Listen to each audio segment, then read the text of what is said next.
l'allocution de M. le maire.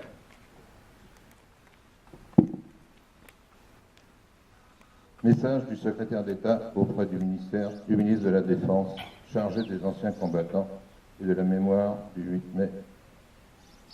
Le 8 mai 1945, la victoire des nations alliées consacrait la victoire de la démocratie, des valeurs universelles de la liberté et de la dignité humaine. Il y a 72 ans, prenait fin en Europe la guerre la plus meurtrière que l'humanité ait connue.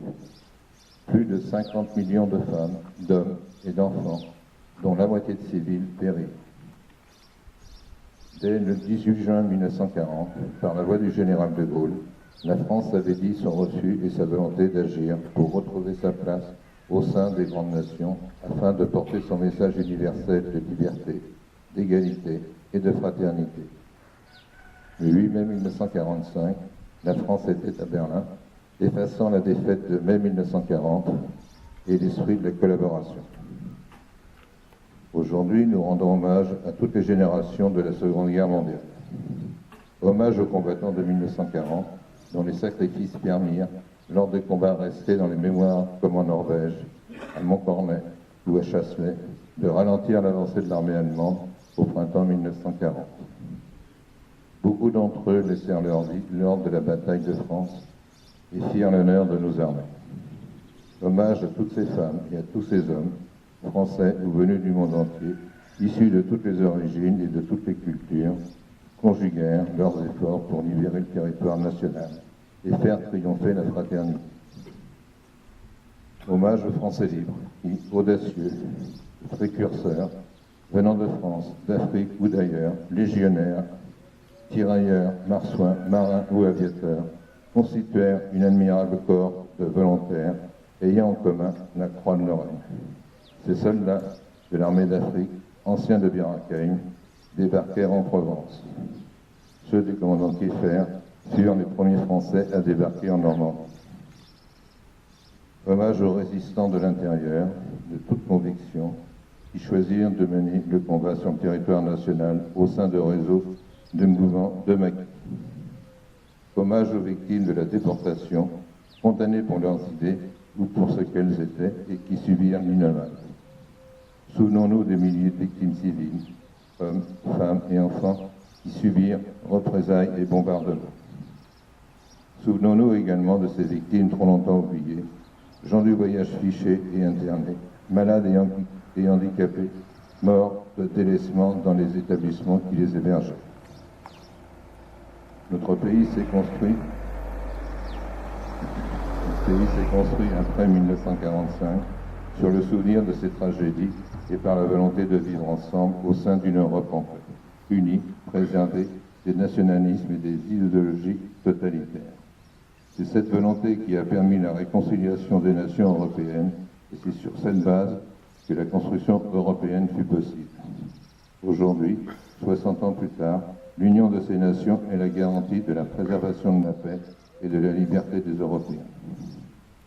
En ce jour, nous mesurons l'étendue de la responsabilité que nous avons reçue en héritage et la nécessité impérieuse de le préserver pour que le désastre qui fut la Seconde Guerre mondiale ne se reproduise jamais.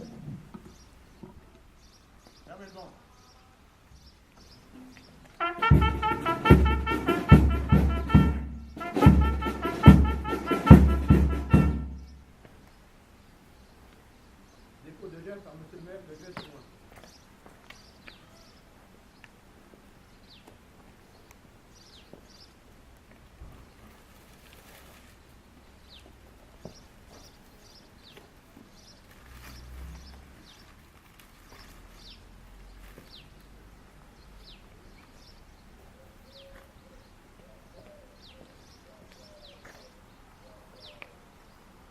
Romain.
Fin de cérémonie.